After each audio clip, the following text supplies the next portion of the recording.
Si Kristo nga ba ang tunay na hari ng iyong buhay? Purihin ang Diyos sa pagdiriwang natin ngayon ng dakilang kapistahan ng pagkahari ng Panginoong Hesukristo sa sanlibutan. Natatapos sa araw na ito ang karaniwang panahon sa ating kalendaryong pangliturhiya. Ngayong araw din po, November 26, ipinagdiriwang ng Pauline family ang kapistahan ng aming tagapagtatag na si Blessed James Alberione.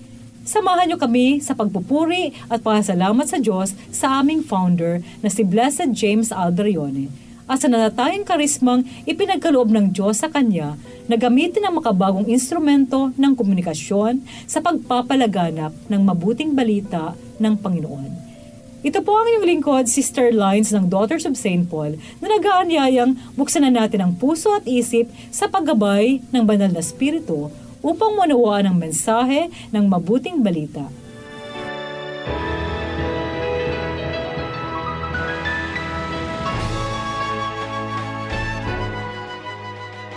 Sinabi ni Jesus sa kanyang mga alagad, "Pagdating ng Anak ng Tao sa kanyang kaluwalhatian, kasama ang lahat niyang mga anghel, uupo siya sa maluwalhati niyang trono, dadalhin sa harap niya ang lahat ng bansa, at parang isang pastol na inihihiwalay niya ang mga tupa sa mga kambing. Gayon din niya paghihiwalayin ang mga tao.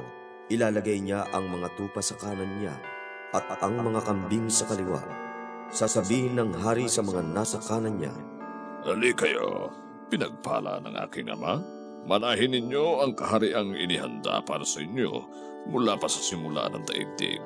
Sapagkat nagugutom ako at inyong pinakain, nauhaw ako at inyong pinainom. Naging dayuhan ako at pinatuloy niyo ko. Nang ako'y hubad, dinamitan ninyo ako. Nang may sakit ako, binisita ninyo ako. Nang ako'y nasa bilangguan, dinalaw ninyo ako." At itatanong sa kanya ng mabubuti, "Panginoon, kailan ka namin nakitang nagugutom at pinakain, nauuhaw at pinainom, isang dayuhan at pinatuloy, at walang suot at dinamitan? Kailan ka namin nakitang may sakit o nasa bilangguan at nilapitan?" Sasagutin sila ng hari, "Talagang sinasabi ko sa inyo, ano man ang gawin ninyo sa isa sa maliliit na ito na mga kapatid ko, sa akin ninyo ginawa." Pagkatapos ay sasabihin naman niya sa mga nasa kaliwa niya, "Mga isinumpa, lumayas kayo sa harap ko, papunta sa apoy na walang katapusan, na inihanda para sa dyablo at sa mga anghel nito. Sapagkat nagutom ako at di nyo ko binigyan ng makakain. Nauhaw at di ninyo ko pinainom. Naging dayuhan ako at di ninyo pinatuloy.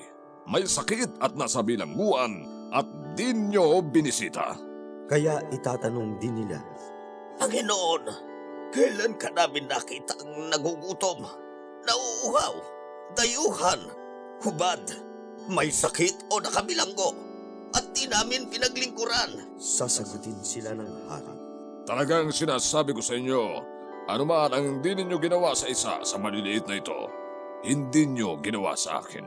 At pupunta ang mga ito sa walang hanggang parusa. Ngunit sa walang hanggang buhay naman ang mga makatarungan.